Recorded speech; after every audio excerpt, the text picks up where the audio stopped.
So innovative and controversial topics. To start off with innovation, one of the things that they look at is kind of just how to help the person dealing with Alzheimer's to kind of go on with their life right now, to live their normal functioning life. One of the things they notice is financially, there's a lot of issues with that. Patients are always exposed to scams as well. So one of the things someone created was called thing called SEPSTAR or SIPSTAR. It's a secure debit card that has the patient or the family members can manage their daily spending, weekly spending, make sure any kind of out of the ordinary attempts to pull out funds or spend it online can actually get denied and alert it, especially for anyone who's trying to reach out and kind of scam any of these individuals. Smart connected devices are another option. We see like Alexa devices, even Facebook apps. Some of these are a little more difficult than others for elders to get, so they even have some integrated within the TV or Alexa devices. I think some of those even have drop-in options, so family members could just drop in as long as they kind of let the family member know so they don't take away their autonomy. But those are ideas there. Alexa is actually coming out with their robotics, where it's a little robot that actually kind of scans the area, moves around, has a video screen on it, can actually alert if there's anything out of the ordinary. So like if a person's down on the ground, someone's kind of yelling for help, those things could actually alert someone that's on the contact list. So that's actually supposed to be rolling out this next year. Cleaning devices, I know you got your Roombas, but those actually could help out, especially if you got someone, someone leaves water on their nightstand, knock it over, you don't want the other person to slip and fall, or some item on the floor. So those definitely could come in handy. And another thing is tracking bracelets.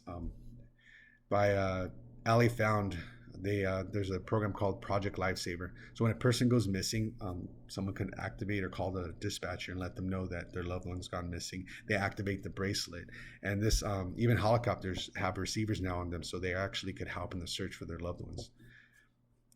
And this goes up to controversial topics. So currently there's medication that was just approved called Aduhelm or aducanumab, and this drug was very controversial because it was approved last year. There was only two current studies that were going on.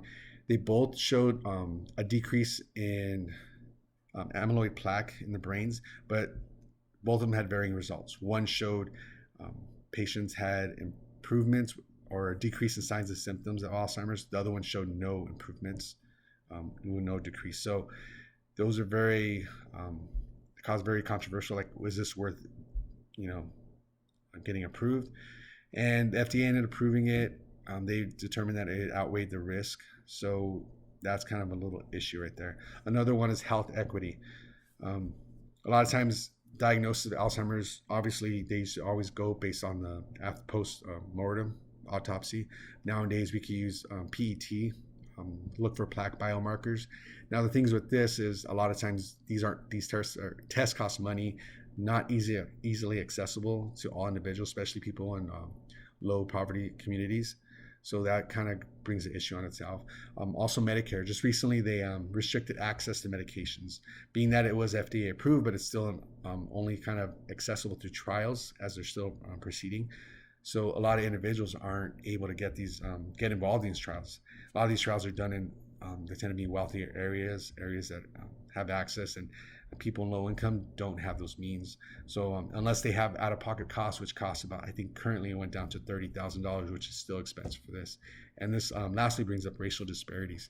So they notice that there's a high, Black and Hispanics have higher rates of Alzheimer's compared to Caucasians. However, in these trials, they noticed that about 80% of the participants tend to be Caucasian individuals. So being that this kind of is misrepresenting the actual national average of Alzheimer's patients out in the field. So especially when you got Hispanics and Black and people of color individuals, where they tend to have high risk brain hemorrhages and whatnot. So if these incidences or the side effects may be underreported, so that's bringing a lot of controversy. And it's not a true it may not be a true representation of the actual population out there that it may affect.